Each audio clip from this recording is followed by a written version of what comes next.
সকাল সকাল সুন্দরী পাহাড়কে নিয়ে সকলকে জানাই সুপ্রভাত। এই যে আমরা ঘুম থেকে উঠে তারপরে আমরা ব্যালকনি থেকে কাঞ্চনজঙ্ঘা দেখছি। এই যে আমরা দুজনে একটু আঁকাবাঁকা পথে ঘুরতে বেরিয়ে পড়েছি। এই যে দেখো ফুলগুলো নীল রঙের, এত সুন্দর। এটা হচ্ছে বছরে এখানে একবারই বলছে এরা হয়। দেখতে এতটাই সুন্দর, পাহাড় তো এমনিতেই সুন্দর, এগুলো যেন আরও সুন্দর করে সাজিয়ে তুলেছে। এতই ভালো লাগছে।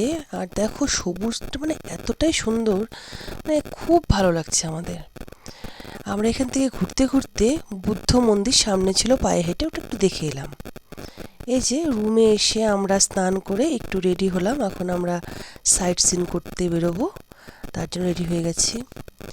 এই যে সকালে ব্রেকফাস্ট চলে এসেছে, লুচি তরকারি ডিম এইসব।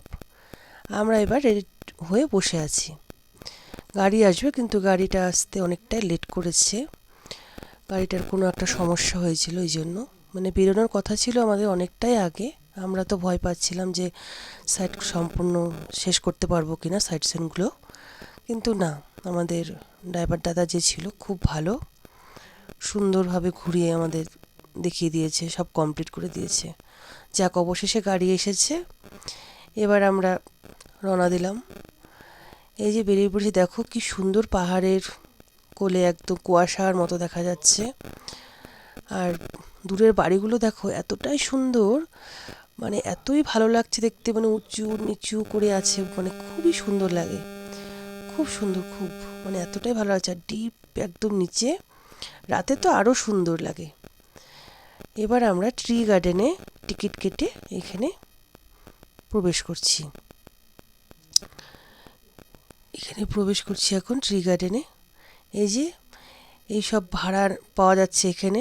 এখানে আমি একটু সাজুগুজু করে একটু, আমারও ইচ্ছে হলো একটু চা পাতা তুলে নিয়ে আসি, তাই আমি একটু সেজে গুজে।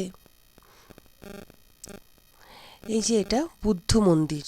বুদ্ধ মন্দির দেখো অনেকটা নিচে, আমরা অনেকটা উপরে আগে টিকিট কেটে এখান থেকে ওই সেই বুদ্ধ মন্দির নিচে যেতে হবে ভিতরে। প্রথমে তো আমরা হেঁটেই যাব ভাবলাম, কিন্তু যেতে পারবো কি না, তো যাক আমরা টোটো করে সেখানে পৌঁছেছি। খুব সুন্দর ছিল, খুব ভালো। আর পাহাড়িয়া মন্দির, খুব উঁচু নিচু ওইভাবে, খুবই সুন্দর, খুবই খুব ভালো লেগেছে। আমরা এই যে এখন মন্দিরে প্রবেশ করছি, তোমরাও দেখো, আশা করছি তোমাদেরও ভালো লাগবে। খুব সুন্দর। এই যে এটা ভেতরটা। যাক, এবার তো খেতে হবে, একটু খেতে বসে গেলাম। খাওয়া দাওয়া শেষ করে এবার আমরা লাস্ট যাচ্ছি চারধাম। এটা শিবের মন্দির। এখানে সন্ধে আরতি খুব সুন্দরভাবে হয়, ওটা আমরা দেখলাম, সাথে প্রসাদ দিল, খুব সুন্দর। এটাও সে অনেকটা উঁচুতে উঠতে হয়েছে, খুবই সুন্দর, আপনারাও দেখুন।